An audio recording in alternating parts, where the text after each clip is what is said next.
Hello et bienvenue sur la chaîne Fille Expat, le podcast qui donne la parole à des femmes inspirantes qui ont fait le choix de tenter une nouvelle vie à l'étranger. Je suis Kelly Barichello et je suis partie seule m'installer aux États-Unis puis au Canada il y a maintenant plus de 10 ans.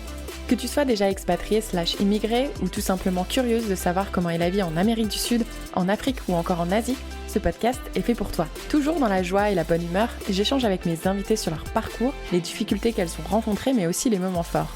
Et comme vous êtes de plus en plus nombreuses à nous écouter en dehors de la France, dans cette saison 6, mes invités et moi, on va te proposer des épisodes quelque peu différents des saisons précédentes afin de te partager certains de nos ressentis ou alors de t'apporter des conseils pour vivre au mieux ton aventure. Et si tu souhaites rejoindre les coulisses de Fille Expat, je t'invite à t'abonner au compte Instagram. Le lien se trouve dans la description de cet épisode. Allez, attachez vos ceintures, let's go! Salut à toi et comme toujours, ravie de te retrouver pour un nouvel épisode. Aujourd'hui, j'aimerais dédicacer cet épisode à Camille. Camille est une fidèle auditrice du podcast et elle s'est récemment expatriée en Australie. Après plusieurs mois, Camille m'a envoyé ce message vocal. J'avais une petite question à te poser. Tu sais, je suis en Australie et du coup, je voulais savoir si tu avais déjà fait un épisode sur les différences. Je sais que tu as déjà fait les différences de dating et tout, mais genre aussi les différences d'amitié. Parce que en gros, là, ce que j'expérience, c'est que c'est un peu compliqué de se faire ami avec les Australiens.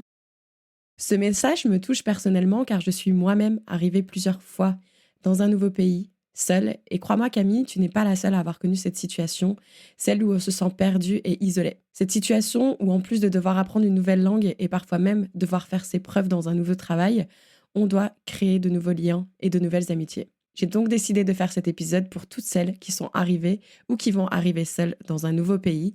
Et pour cela, une invitée va se joindre à moi pour cette conversation. Mais tu verras que je te réserve une petite surprise car tu entendras également d'autres femmes qui t'ont partagé leurs expériences et leurs astuces pour t'aider à te sentir plus à l'aise et à t'intégrer dans ton nouvel environnement. À savoir bien sûr que chaque pays a ses propres spécificités, donc il va falloir bien garder en tête que la vie, c'est avant tout de tester et d'apprendre de ses actions. Sans plus tarder, je vais laisser mon invité se présenter. Si tu peux commencer par ton prénom, ton âge et la ville d'où tu nous parles actuellement. Bonjour Kelly, écoute, je m'appelle Florence, j'ai 38 ans, bientôt 39, et je te parle aujourd'hui depuis Paris, en France donc. Oui, malheureusement, tout le monde sait où se trouve Paris. Merci. Et je crois qu'il y en a d'autres dans le monde, hein. Il y en a même un aux États-Unis, me semble-t-il, voire plusieurs. Figure-toi qu'il y en a même un dans la province de l'Ontario, au Canada, et qui se trouvait à environ 40 minutes de chez moi. Ça aurait pu être celui-ci. Donc c'était toujours drôle, mes collègues canadiens qui venaient de la ville de Paris, puisqu'il y en a qui venaient du coup de cette ville et qui venaient travailler et qui se présentaient à moi et qui savaient que j'étais française, je me disais tout le temps « Ah, je viens de Paris, Ontario, hein, pas France, hein. » Ah bon, sans déconner. Bref, merci Florence. Florence et moi, ça fait un moment qu'on se parle sur Instagram. Tu es une fidèle auditrice du podcast. Donc, je suis ravie qu'on puisse enfin déjà se voir en visio et puis qu'on puisse partager un petit moment ensemble. Donc, encore merci d'avoir accepté de te joindre à moi pour cette conversation. Donc, Florence, même si tu nous parles de la France, tu as vécu dans d'autres pays. Donc, est-ce que tu peux nous parler justement de tes expériences d'expatriation dans les grandes lignes ? Oui, merci Kelly, et puis merci à toi, hein, bien sûr, de m'interroger ce soir, heure de Paris. Donc effectivement, l'expatriation, elle a vraiment joué un rôle et continue de jouer un rôle très important dans mon chemin de vie. Donc j'ai eu 2 expatriations récentes, l'une à Londres, de 2016 à 2017, et l'autre à Casablanca au Maroc, donc de 2017 à 2020, sachant que j'avais aussi vécu 1 an à Vienne durant mes études, et toujours durant mes études, j'avais fait 2 courts séjours, l'un à Tunis, l'un à Damas, où j'ai vécu en fait. Donc j'étais plus ou moins expatriée, même si c'était relativement court. Et qu'est-ce qui te permet justement de pouvoir vivre dans ces différents pays ? Comment tu as été amenée à vivre justement ces différentes expériences ? Alors, la première d'entre elles, donc, lorsque je suis partie à Vienne, en Autriche, c'était dans le cadre de mes études, comme je le disais, parce que j'étudiais l'allemand, entre autres, et on m'a demandé de faire un séjour linguistique, en quelque sorte, pour parfaire mon allemand. Et comme je connaissais un peu l'Allemagne, j'ai choisi l'Autriche, et Vienne, qui, pour son patrimoine culturel, architectural, m'attirait beaucoup. Donc je me suis retrouvée là-bas et en fait, j'étais pas vraiment étudiante là-bas. J'ai surtout fait un stage à l'Institut français, à l'Institut culturel français de Vienne. Donc voilà pour cette expatriation. Mes autres séjours, Tunis et Damas, c'était là aussi dans le cadre de mes études. À Tunis, c'était pour apprendre l'arabe. Je suis encore débutante, mais je débutais vraiment à l'époque. Et en Syrie, c'était bien avant la guerre civile, bien sûr. Et c'était dans le cadre de mes études où je travaillais sur les relations internationales et je m'étais intéressée justement à la reprise des relations entre la France et la Syrie à cette époque. Et donc, si j'en viens à mes expatriations plus récentes, là, c'est vraiment un choix de vie. C'est-à-dire que les précédentes expériences que je viens de mentionner le montrent. C'est-à-dire que j'ai toujours eu cet attrait pour l'ailleurs, pour l'étranger, vivre ailleurs que dans le pays dans lequel j'étais née. Et depuis que j'avais commencé à travailler, j'étais vraiment assez hantée par cette idée, à savoir que je savais qu'il fallait que je passe une partie de ma vie à l'étranger, sinon je serais passée à côté de quelque chose. Or, j'étais un peu lancée dans mon parcours professionnel. C'était assez difficile de trouver naturellement la voie pour travailler à l'étranger de par ma profession, mon positionnement qui s'y prêtait pas naturellement. Mais comme je savais qu'il fallait que je le fasse, je me suis mise au pied du mur et je me suis dit qu'en janvier 2016, il fallait que je sois à l'étranger.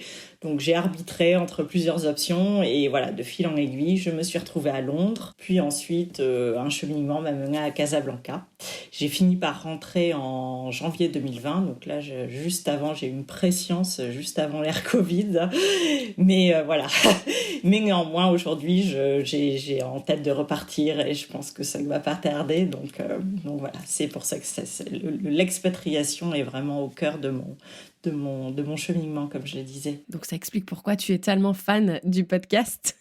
Tout à fait. Ça me permet aussi de m'expatrier par l'esprit, en fait, en t'écoutant, en vous écoutant. Et puis ça nourrit aussi mon envie et puis mon inspiration, mes idées pour la suite. Justement, j'allais dire, c'est pas dangereux parce que moi, des fois, après chaque interview, j'ai envie d'aller dans ce pays. Donc, du coup, ça, c'est compliqué. Ah, moi, c'est terrible. C'est terrible. Ça complique beaucoup les choix parce que tout m'attire potentiellement. Là, notamment, et puis tout type de podcast. Là, j'écoutais aussi des podcasts sur les villes-mondes. Et du coup, il y a plein de villes-mondes.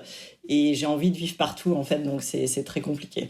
Ça facilite pas les choix et les arbitrages. Tu m'étonnes.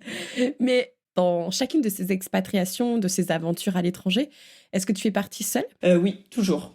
Toujours. Alors, la toute première à Vienne, j'ai eu de la chance parce que je suis pas partie avec, mais il se trouve que j'y ai retrouvé une de mes... Enfin, en fait, on n'était même pas vraiment amis lorsqu'on s'y retrouvait, mais une camarade que j'avais rencontrée durant mes études. Et en fait, très vite, on est devenus très, très proches. Donc, on a quand même beaucoup vécu cette expérience, pas à deux à strictement parler, mais bon, j'avais, disons, quelqu'un de très proche très rapidement là-bas. Donc, notamment, si on en vient à notre sujet de l'amitié qui va nous occuper aujourd'hui, ça a aussi pas mal orienté le fil de l'histoire. Mais pour les deux autres, effectivement, je suis partie seule et je les ai vécues seules. Et notamment, alors à Londres, c'était un peu différent, mais à Casablanca, je suis vraiment partie d'une feuille blanche. Surtout qu'au début, en fait, j'avais prévu de m'expatrier à Tunis. J'avais construit tout mon projet, et en fait, à 5 jours de prendre mon avion, on m'a proposé un poste à Casablanca. Donc j'ai changé du tout tous mes plans. J'avais eu les pieds à Casablanca. Je connaissais un peu le Maroc, mais pas Casablanca. Et du coup, j'ai pris quand même mon vol pour Tunis. Et 5 jours après, je en prenais un autre pour Casablanca. Et donc, je découvrais la ville. Et là, effectivement, j'avais vraiment aucun contact sur place. Il faut du lâcher prise pour ça, en tout cas. À 5 jours du départ, tout changeait. Je me suis dit, voilà, c'est une opportunité. Il faut la saisir, sinon elle se représentera jamais. Donc, Tu as totalement raison. Alors, je vais poser une question qui va peut-être pas paraître logique pour celles et ceux qui nous écoutent, même pour toi maintenant, mais elle aura du sens, je vous le promets.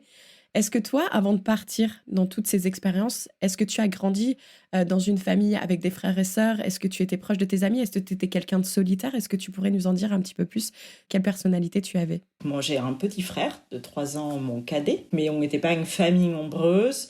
Et en termes de cercle social, j'ai toujours été plutôt entourée, mais j'ai toujours plutôt évolué avec des amis proches plutôt que d'avoir beaucoup de monde autour de moi. Voilà. Mais j'ai toujours été quand même bien plutôt entourée. Je suis pas solitaire, voilà, je suis pas quelqu'un de fondamentalement solitaire, même si je suis très indépendante et que j'ai pas peur d'être seule avec moi-même.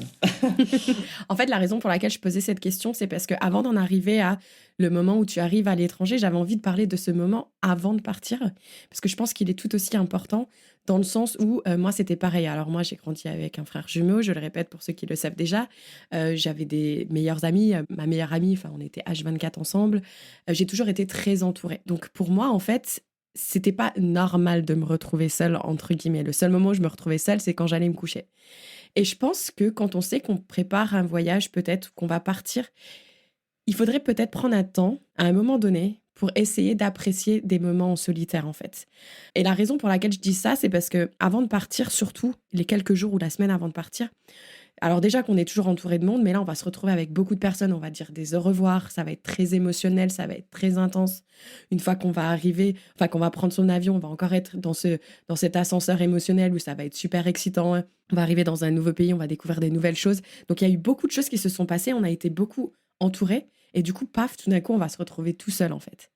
En préparant cette interview et cet épisode, je me suis dit, en fait, est-ce qu'il serait pas intéressant justement d'apprendre d'abord, avant de partir, à passer des moments seuls.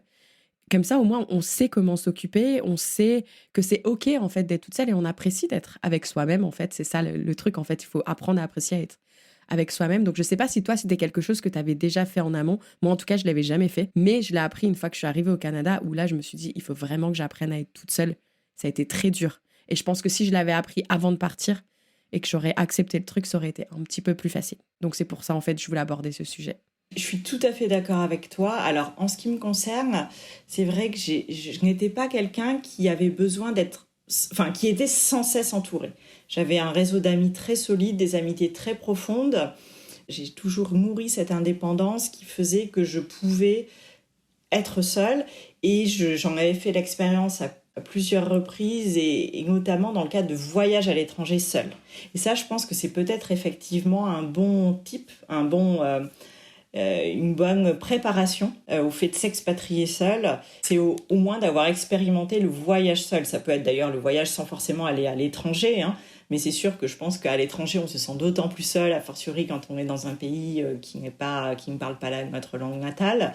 Mais même voyager seul, enfin avoir vraiment une expérience, l'expérience du nouveau, mais en solitaire, avant de passer effectivement à l'étape suivante, qui est vraiment l'expatriation pour une durée plus ou moins longue, mais en tout cas qui s'inscrit dans la durée seule, ça peut être un bon test, un bon apprentissage, une bonne formation, c'est sûr. Partir seul, ça peut être tout simplement, tu vas à une ville qui se trouve à même si c'est à 50 ou 100 km de chez toi, mais tu bookes un hôtel, une auberge, etc. Et juste tu pars parce que pareil, moi avant, mais jamais ça m'aurait traversé l'esprit d'aller au restaurant toute seule, par exemple. Parce que t'es chez toi, t'es entourée, tu te dis mais pourquoi j'irais au restaurant toute seule alors que j'ai tous mes amis, j'ai ma famille autour. Bah en fait, si, je pense que ça serait intéressant justement de se forcer à le faire parce que c'est ce qui t'attendra une fois que tu seras sur place en fait. Exactement. Et c'est vrai que si tu n'en as pas eu l'expérience et que tu as des appréhensions, tu risques de te bloquer et vraiment de te retrancher. Et c'est vrai en fait, et je pense qu'on en reparlera, mais de façon générale, quand on se retrouve seul à l'étranger, il faut vraiment être dans l'effort, en fait, et dans le fait de sortir de soi et de chez soi. Donc, c'est la prémisse à ça, tout à fait. Et tu as raison, hein, ça peut être l'espace d'un week-end ou même une journée, mais vraiment faire quelque chose de seul quand on n'a pas l'habitude de le faire, et c'est déjà très formateur. Et on se rend compte, il faut être à l'écoute de ses sentiments dans ces moments-là et se rendre compte si justement c'est très difficile ou si en fait... on en tire quelque chose de plutôt satisfaisant, plutôt stimulant. Exactement. Et puis même si c'est difficile, se dire que c'est peut-être difficile la première fois, mais la deuxième fois, ça va exactement. Ça devient toujours de plus en plus facile. Mais du coup, se préparer en amont.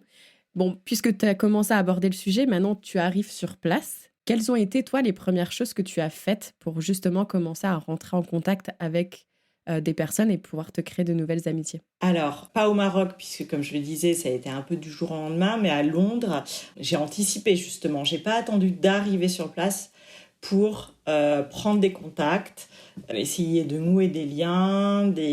Alors, je le faisais aussi un peu à titre professionnel, mais avant tout à titre pas forcément amical. J'anticipais pas forcément des amitiés par ce biais, mais en tout cas relationnel, social. Et notamment, alors là, je vais peut-être un peu vite, mais c'est vrai que je t'entends avec tes invités en parler souvent dans les podcasts, le fait d'aller vers les expatriés ou les Français. C'est vrai que moi, c'est pas... on va dire que c'est pas mon inclination première que d'aller justement vers les Français ou les expats quand je vais quelque part. Mais là, j'avais quand même repéré à Londres, en plus Londres, c'est quand même une ville, c'est quasiment une ville d'expatriés, enfin pas d'expatriés, mais disons la part d'expatriés, en tout cas d'étrangers, de personnes qui ne sont pas britanniques, qui ne sont pas anglaises, qui vivent à Londres est telle que voilà, c'est dur de les éviter. Et même les Français. Et du coup, j'avais commencé à repérer les communautés qui pouvaient exister, les associations. Et j'étais tombée sur une association qui m'avait l'air vraiment très sympathique, qui s'appelait Frog Valley, qui réunissait des entrepreneurs francophones sur place et qui organisait à la fois des apéros mensuels, des petits déjeuners thématiques mensuels, etc. Et donc, je les avais contactés avant de partir. J'avais commencé à échanger avec eux avant de partir et ils m'avaient même proposé de rejoindre le bureau de l'association et de commencer à travailler pour eux, avec eux, sur des articles et autres, avant même que je parte. Et ça, c'était très sympa et finalement assez confortable. Alors, ça restait vraiment... c'était au début, j'avais pas rencontré les gens en vrai, je savais pas si vraiment ça allait prendre. C'était quand même assez plaisant pour moi de savoir que j'avais déjà ce premier lien. Et de facto, en fait, ça a été décisif parce que je les ai vus, je crois, 2 jours après ou 3 jours après mon arrivée. On avait déjà une réunion de l'association. Et en fait, j'ai rencontré des gens hyper intéressants, tout profil, tous horizons. C'était certes des francophones, mais déjà, il n'y avait pas que des Français. Et en plus, avec des parcours de vie très différents. Il y en a qui étaient à Londres depuis 25 ans, il y en a d'autres qui venaient d'arriver, il y en a qui étaient depuis 5-10 ans. Enfin... Et en fait, c'est vrai qu'ensuite, cette association et les gens que j'y ai rencontrés ont joué un rôle assez important dans les relations sociales, dans le cercle social que j'ai ensuite pu me constituer à Londres. Je suis trop contente que tu abordes ces 2 points-là pour 2 raisons. Donc, je parle des 2 points dans le sens où rentrer déjà en contact avec des expats. Donc, tu sais que moi, c'est l'erreur que j'ai fait. Je l'ai pas fait je l'ai pas fait quand je suis arrivée à Chicago. Je l'ai pas fait quand je suis arrivée au Canada. Et c'est pour ça qu'aujourd'hui, je dis que c'était une erreur de ma part, en fait, parce que j'ai perdu beaucoup de temps. Au Canada, je suis même rentrée en dépression tellement que ça a été difficile pour moi de rencontrer des nouvelles personnes. Mais du coup, voilà, je suis contente que tu l'abordes. Mais ce que j'aime beaucoup aussi, c'est que tu parles d'association. Parce que justement, c'est un autre point que je voulais absolument aborder. Parce que c'est aussi une erreur que moi, j'ai fait. C'est de ne pas faire de volontariat.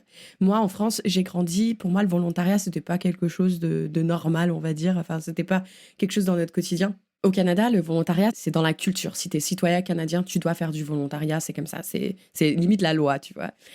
Et en fait, c'est vrai que quand tu commences à joindre des associations. En plus, ça va être des associations qui te parlent, qui vont être des choses qui te plaisent, qui ont tes valeurs. Et là, en fait, tu vas commencer que ce soit pas seulement avec des expats, mais avec des locaux, en fait. Mais des personnes qui ont des intérêts communs à toi. Et du coup, c'est intéressant parce que là, tu es déjà en train de rentrer dans une niche de personnes qui te ressemblent. Et je trouve que ça aide vachement parce que souvent, on va entendre parler des groupes Facebook, on va entendre des meet-up. Mais ça n'empêche que là, tu vas avoir un amas de personnes et ça va pas forcément être des personnes qui ont des intérêts similaires aux tiens. Donc vraiment, merci Florence, parce que je trouve que tes 2 conseils-là, ils sont vraiment... pour moi, c'était vraiment les 2 que j'avais vraiment envie d'aborder aujourd'hui. Et c'est les bing, t'as tapé en plein dans le mille. Donc c'est super. C'est super parce que je trouve que effectivement, c'est ce qu'il faut faire. Et je sais qu'on en a parlé un peu dans les coulisses avant qu'on appuie sur enregistrement. C'est l'importance aussi d'être patient, d'être très patiente avec soi-même, mais avec les autres aussi. Parce que ça ne veut pas dire que toi, quand tu as rejoint cette association, que tu as fait la première réunion, ça ne veut pas dire que tu as accroché avec tout le monde. Et peut-être que, voilà, tu les reverras jamais. Parce que, Voir avec personne, ouais. Exactement. Non, c'est sûr. Et c'est OK, en fait, parce que les amitiés qu'on a construites en France, elles ont pris des années à se construire. Exactement, exactement. Et ça, c'est très important. Et il ne faut absolument pas, quand on arrive quelque part, attendre de retrouver un cercle social à l'identique de celui qu'on a quitté en l'espace de quelques semaines ou même quelques mois, et je dirais même quelques années. Enfin, effectivement, quand on parle d'amitié, pour certaines qui nous remontent depuis l'enfance, l'adolescence, les études, c'est pas comparable. Et je pense que du coup, il faut pas chercher la même chose, en fait. Ce qui veut pas dire qu'il faut pas chercher des relations, des amitiés de qualité. ça va venir, ça viendra, les opportunités se présenteront, mais il faut quand même aborder les contacts que l'on a, les rencontres que l'on fait de façon beaucoup plus ouverte, en embrassant en fait tout un spectre de relations qu'on peut nouer et qui dans tous les cas vont participer de notre intégration, du fait qu'on va se sentir bien, de notre vie sociale, du fait que vraiment on va trouver ses marques, prendre ses repères et se construire une vie qui puisse nous convenir aussi sur le plan social et amical dans notre nouveau pays. Mais voilà, en ayant vraiment un esprit ouvert et en sachant apprécier tout type de relations, en fait. Du moment que les personnes, bien sûr, sont des gens bien, sont des gens corrects. C'est exactement, c'est un très bon conseil ce que tu dis parce que tu sais, c'est limite comme chercher un mec sur les réseaux, enfin sur les sites de rencontres. Waouh, il va en falloir que tu ailles en boire des verres avant que tu tombes sur une perle rare. C'est clair, bah oui, tu vas pas avoir le prince charmant là. Ils attendaient que tu arrives dans le pays. Non, exactement. Voilà. Moi, je me souviens aussi que quand je suis arrivée au Canada, je me suis retrouvée dans une entreprise et entourée de personnes qui, eux, ont toujours vécu au même endroit. Donc, en fait, tu vois, j'étais même un peu... je sais pas comment dire, j'étais une attraction, tu vois, une espèce d'attraction de punaise, regarde, elle vient de la France. Enfin, tu vois, pour eux, c'était, ils en voyaient pas souvent, en fait. Curiosité. Ouais. Voilà, le centre de toutes les curiosités, ils comprenaient pas, mais pourquoi elle vient de la France fait rêver, qu'est-ce qu'elle vient faire ici? Et eux, ils ont tous leurs amis, ils ont leur famille. En fait, ils ont leur vie. Et ils n'ont pas besoin de nous pour leur vie sociale. Exactement. Ils n'ont pas attendu que Kelly débarque un jour pour commencer à sortir le samedi soir. En fait, ils ont déjà leur routine, ils ont déjà leur truc. Donc ça, il faut l'accepter aussi. Et d'ailleurs, moi, une réflexion que je me suis fait en préparant cet épisode, c'est que quand j'y repense et quand j'étais en France, et pourtant j'ai travaillé dans une entreprise où j'étais dans un centre de recherche où la moitié des employés venaient de l'étranger. En fait, j'ai pas le souvenir, pendant que je travaillais là-haut, avoir invité une seule fois une de ces personnes qui étaient là expatriées dans mon pays. Je me souviens pas l'avoir invité à boire un verre, en fait. Donc, à l'inverse, il faut l'accepter que eux non plus, ils vont peut-être pas faire l'effort. Bien sûr. C'est OK, ouais, en fait. Non, tout à fait. C'est à toi, en fait, c'est à nous. On nous a pas attendu. Et donc, c'est à nous, si on veut nouer le contact, d'être à l'initiative, en fait. Et ça, de façon générale. C'est cette vie sociale, quand on part de rien, il faut être à l'initiative, il faut accepter d'être à l'initiative. C'est ce que je disais, être dans l'effort même, parce que c'est pas forcément... ça demande parfois, même souvent, de prendre sur soi aussi. Il faut y aller, quoi. C'est à nous de faire le premier geste, le premier pas, et notamment vis-à-vis des locaux. Exactement. Est-ce que toi, tu as testé, par exemple, d'aller dans une salle de sport pour voir si ça te permettait de faire des Alors ça, c'est vraiment, tout à fait, ça, c'est vraiment, là, c'est de l'expérience, c'est ce qui a totalement conditionné mon expérience au Maroc, pour le coup, parce que c'est vrai que je suis très sportive, j'ai toujours été très sportive. Alors, je faisais beaucoup de sport aussi à Londres, mais ça a pas j'en ai pas eu le même bénéfice, on va dire, sur le plan social et amical. En revanche, au Maroc, ça a été transformateur. Donc, je te disais, je connaissais absolument personne. En revanche, une des premières choses que j'ai faites, c'était de m'inscrire dans une salle de sport. Et en fait, je te dirais que 80%, non peut-être pas, mais 3/4 des amis marocains qui m'ont été le plus chers et que j'ai toujours aujourd'hui sont issus des 2 salles de sport que j'ai fréquentées. Mais j'ai rencontré des gens et construit des relations absolument géniales et dont certaines sont vraiment impérissables, je sais, me suivront toute ma vie, parce que effectivement je suis allée dans ces salles de sport, qu'on a commencé à parler, que c'était chaleureux et qu'on avait cet intérêt partagé, mais ça allait bien au-delà en fait. Et on a notamment la deuxième, on a constitué tout un groupe et on a commencé à se voir, à faire des activités en dehors de la salle, et non, c'était assez fantastique. En plus de faire des amis, tu perds du poids, quoi. Ça, c'est pas fantastique. Mais tu faisais quoi comme sport exactement ? Alors, dans la première salle, c'était un peu de... c'était très polyvalent, tu sais, je faisais un peu de weight training, en fait, voilà, mais aussi les cours collectifs. Et dans la deuxième salle, et c'est le sport que je pratique toujours aujourd'hui, c'était du crossfit. Et c'est vrai que crossfit, t'as une dimension hyper communauté. Oui, t'es pas toute seule dans ton coin, voilà, ça change aussi un peu la donne. C'est ce que j'allais pointer, parce que en fait, moi j'ai eu... j'ai eu le sport qui a fonctionné et le sport qui n'a pas fonctionné, dans le sens où je suis arrivée aux États-Unis, mais moi je suis allée juste dans une salle de sport, en fait, une grosse salle de sport qu'on peut voir aussi en Europe. Et aux États-Unis, ça a matché. Donc je faisais des cours de spin et il y avait 2 femmes qui avaient 20 ans de plus que moi, qui voyaient que j'arrivais souvent genre à la limite du début de la cours de spin, et elles étaient trop... au fait, le spin class, pour celles qui ne connaissent pas, c'est des cours de vélo. Donc en général, ton vélo, il faut que la selle soit ajustée, ton guidon soit ajusté, tu dois clipser tes chaussures dans les pédales, donc ça demande quelques minutes de préparation. Et moi, j'étais toujours à la course, je sors du boulot, je cours pour arriver à l'heure. Et en fait, une fois, elles sont venues me voir en me disant, Kelly, tu sais, on a remarqué que tu es toujours un peu en time crush. Est-ce que ça te dit qu'on regarde les settings de ton vélo pour qu'on puisse déjà te le préparer, que quand tu arrives, tu as juste à clipser tes adorable. Ah non, mais c'est adorable. D'ailleurs, les Américains qui n'ont pas toujours belle image, non, je vous assure, il y en a qui sont vraiment incroyables. Et c'est comme ça que je suis rentrée vraiment en communication avec elles. Et puis maintenant, on se voit encore quand je retourne aux États-Unis, je vais les voir, on mange, on fait des repas, etc. Mais à l'inverse, donc je suis arrivée au Canada, j'ai continué mes petits cours de spin class. Alors là, ça m'est jamais arrivé en 6 ans que quelqu'un me règle mon vélo. Pourtant, j'allais tout le temps au même cours, à la même heure, etc. Donc, tu vois, d'un pays à l'autre, ça peut varier. Encore une fois, c'est juste pour dire que c'est pas parce que ça marche pas dans un pays que ça va pas marcher dans un autre. Mais il faut tester, en fait. Il faut essayer. Il faut vraiment, encore une fois, j'ai envie de le redire, mais il va falloir mettre de l'énergie et pas non plus être défaitiste. C'est pas parce que ça fonctionne pas qu'il faut remettre le pays en question ou remettre votre aventure en question ou se remettre soi-même en question. C'est juste que là, ça ne matche pas, donc il faut tester autre chose en fait. Et c'est très important aussi ce que tu dis, je pense qu'il faut avoir conscience, alors surtout quand on a différentes expériences d'expatriation et qu'il y a des différences culturelles dans la relation à l'autre, à l'étranger, qui seront déterminantes. Et cette expérience en salle de sport, effectivement, tu vois, pourtant, je te disais, j'allais déjà en salle de sport à Londres, je n'ai fait aucune rencontre. En revanche, j'en ai fait d'autres par ailleurs, mais pas dans les salles de sport. En revanche, au Maroc, et tu vois, même, je te parlais du CrossFit, qui effectivement, l'esprit, enfin, le sport en tant que tel prête déjà le fait de former une communauté, mais même dans l'autre salle où c'était plus un peu individualiste comme approche, mais malgré tout, parce que c'est la culture marocaine, surtout que j'étais la seule étrangère, je pense, de la salle, une des seules étrangères, ils viennent te voir, ils te parlent, ils nouent la conversation et voilà. Et donc mais là c'est très culturel, assurément. Et pour celles et ceux qui nous écoutent et qui ne sont pas sportifs, est-ce que toi, par exemple, tu aurais essayé le groupe, l'application Meetup? M-E-E-T-U-P. Totalement. Oui.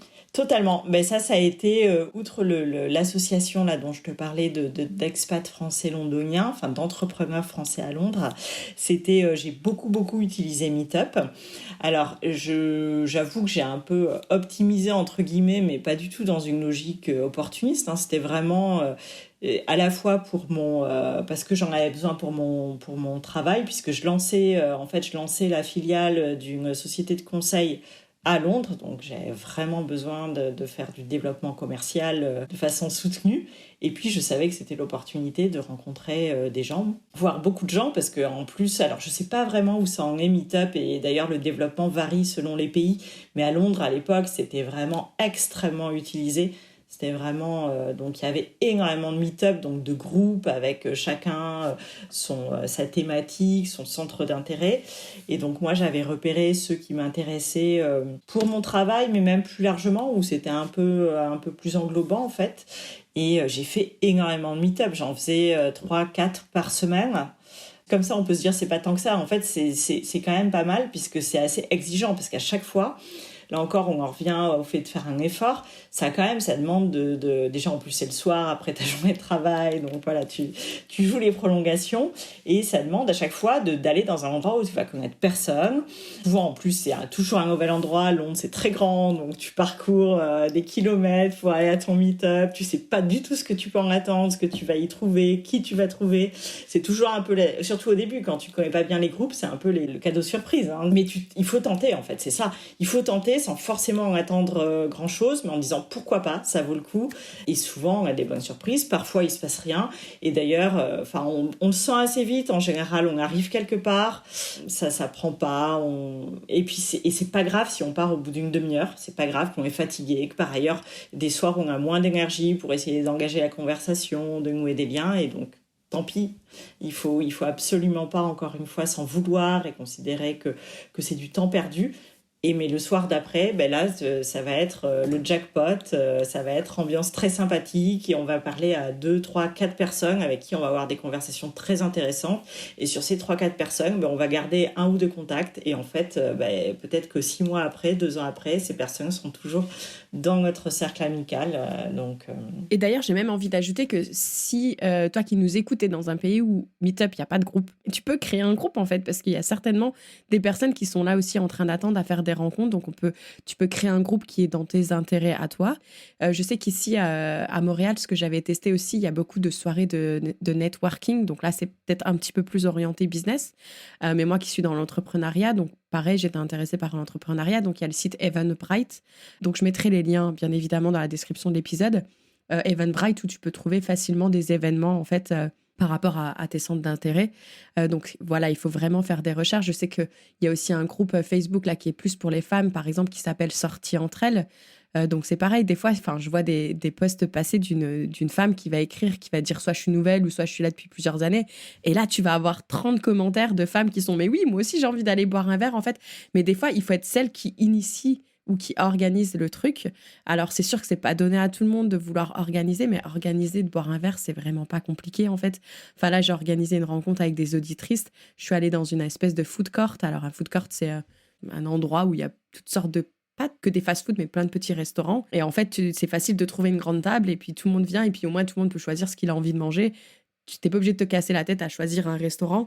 Mais c'est sûr que des fois, il faut faire un peu initier la chose, quoi. Oui, et puis même si on initie et qu'il y a 1 ou 2 personnes qui viennent, mais c'est pas grave, au contraire, ça donnera peut-être lieu à des conversations très intéressantes, qui seront plus approfondies que s'il y avait un gros groupe. Enfin, tout, je pense, il faut vraiment savoir apprécier toutes les opportunités, toutes les occasions qui se présentent et qui non seulement se présentent, mais que, encore une fois, on génère aussi soi-même.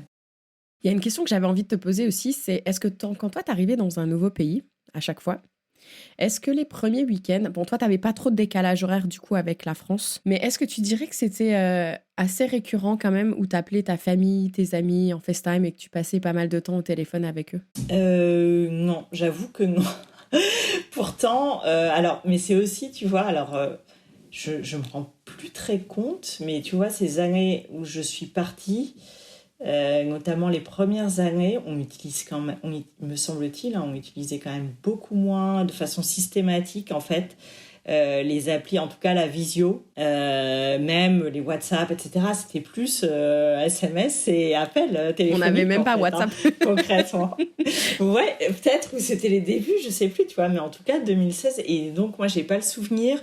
Non, c'était plutôt des mails. Par contre, c'est vrai que mes amis les plus proches, c'était des longs mails. Des appels de temps à autre, des appels aussi avec ma famille, mais non, c'était pas compulsif et c'était pas.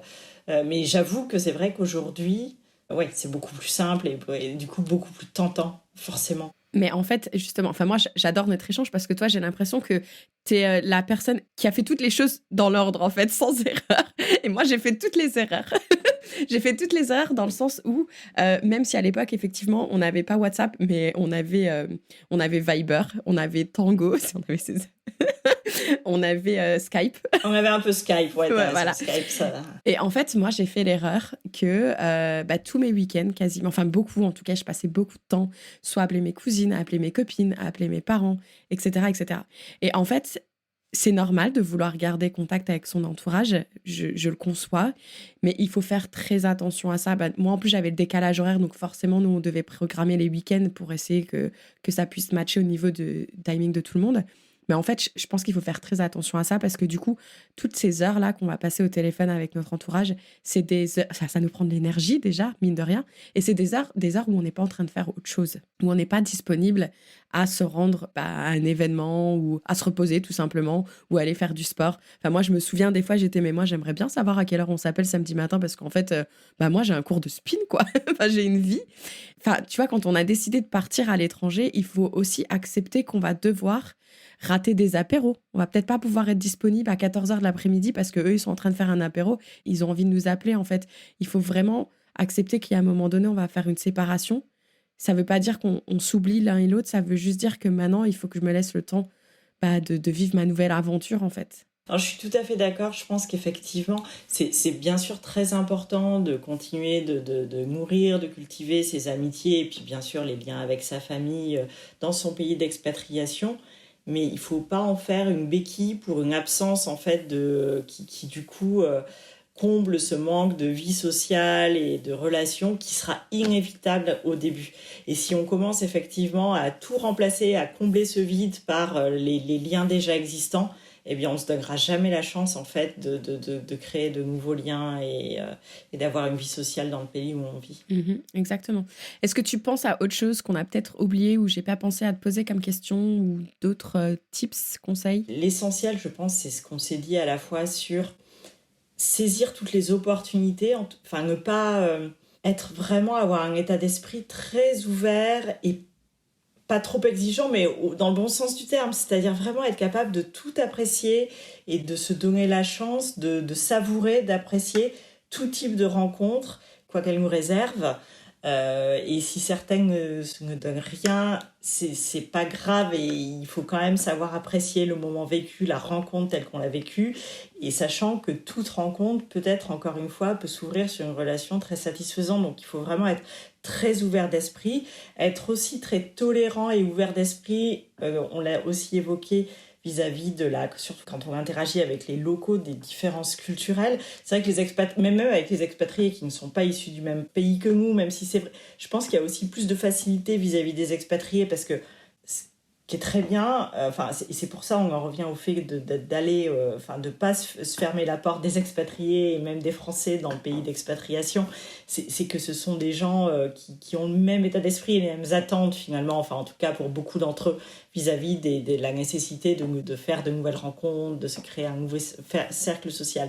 Mais que ce soit avec eux ou avec les locaux, effectivement, je pense qu'il faut aussi vraiment anticiper les différences culturelles dans la façon de engager des relations, dans la façon de les nourrir aussi, et du coup ne pas les évaluer, les juger, les apprécier avec sa grille de lecture franco-française, parce que soit on risque d'être déçu si on attache trop d'importance à quelque chose, ou inversement on n'attachera pas suffisamment d'importance à une interaction et en fait elle avait beaucoup de valeur. Enfin voilà, dans tous les cas je pense qu'il faut être sensible à ça et ne pas avoir une grille d'interprétation et de ressenti de ce que nous renvoie l'autre qui soit calquée de nos relations franco-françaises et qui sont pas réplicables ailleurs en fait. Tout en faisant quand même attention à savoir quand même reconnaître les personnes qui vont pas matcher avec nous. Parce que c'est sûr qu'il faut pas juger, il faut être ouvert d'esprit, mais quand même attention, c'est pas parce que ah bah tiens là ça a l'air de matcher, mais peut-être que la deuxième fois ça matchera bien. C'est ok de se dire bah non en fait on va mettre cette personne de côté et je vais continuer. Tu vois ce que je veux dire? Non, c'est sûr, surtout si oui, il faut quand même effectivement s'écouter, être sensible à son ressenti, c'est toujours riche d'enseignements. Mais je pensais à ça, par exemple, au Maroc.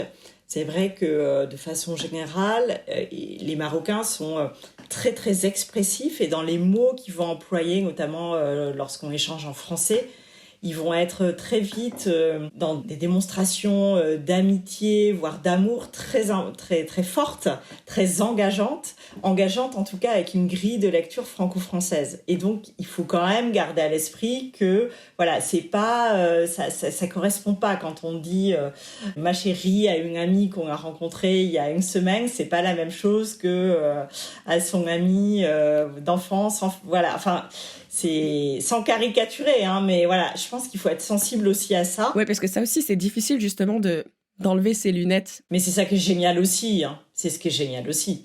C'est à la fois le premier défi et en même temps une des plus grandes richesses de l'expatriation. C'est justement sur le plan humain que d'arriver à se défaire de ses réflexes, de ces lunettes, comme tu dis, celles qu'on a toujours eues depuis notre enfance, par lesquelles on est totalement conditionné en fait, et aller voir au-delà en fait, aller rentrer dans la subtilité des interactions humaines et se rendre compte de la diversité en fait, de la façon dont les gens interagissent à la surface de la planète, c'est assez formidable en fait.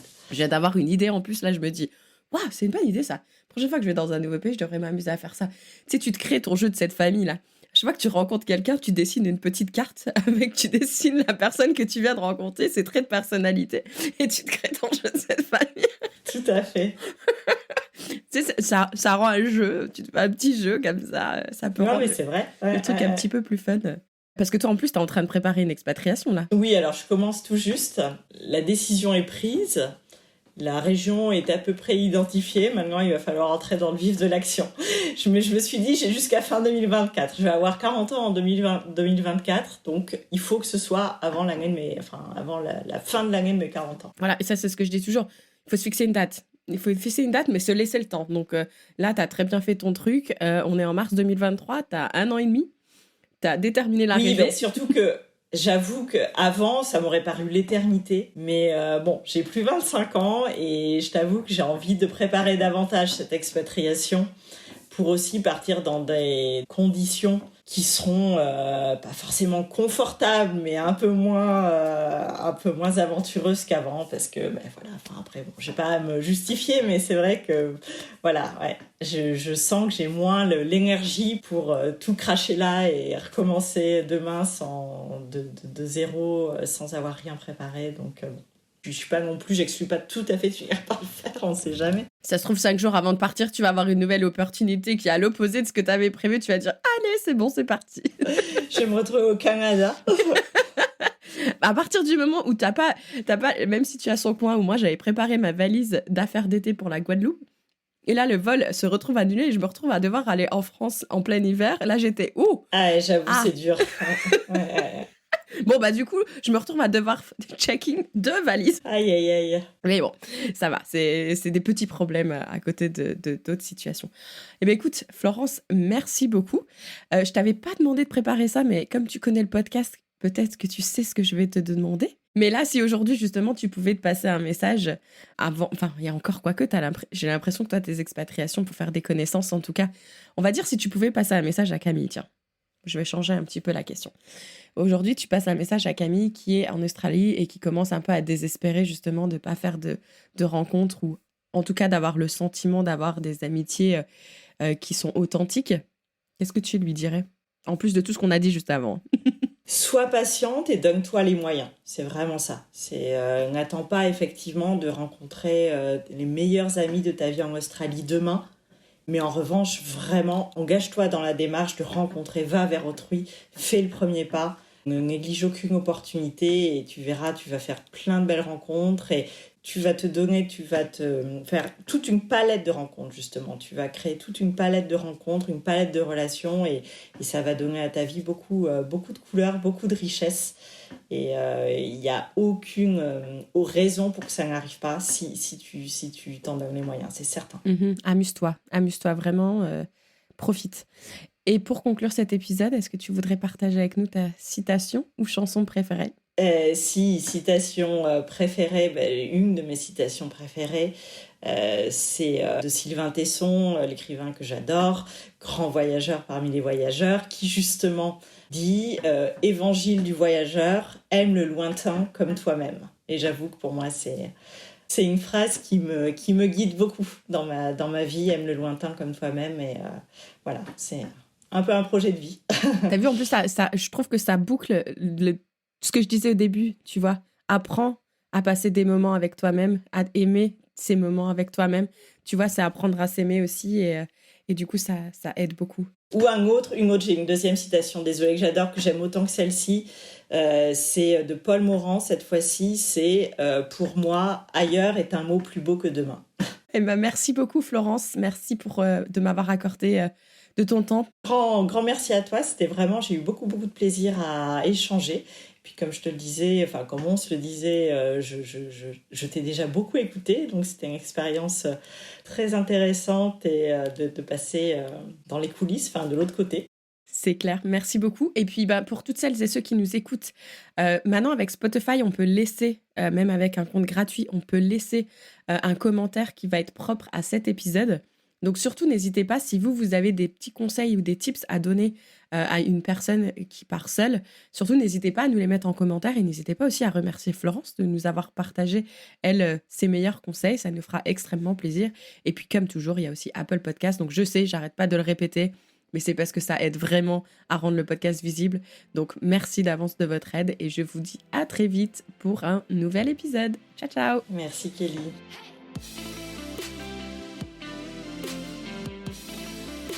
Merci beaucoup de nous avoir écoutés jusqu'au bout. Si cet épisode t'a plu et si Fille Expat te plaît, surtout n'oublie pas de nous laisser 5 étoiles sur Spotify ou Apple Podcast puisque ça aide à faire augmenter la visibilité du podcast et c'est gratuit.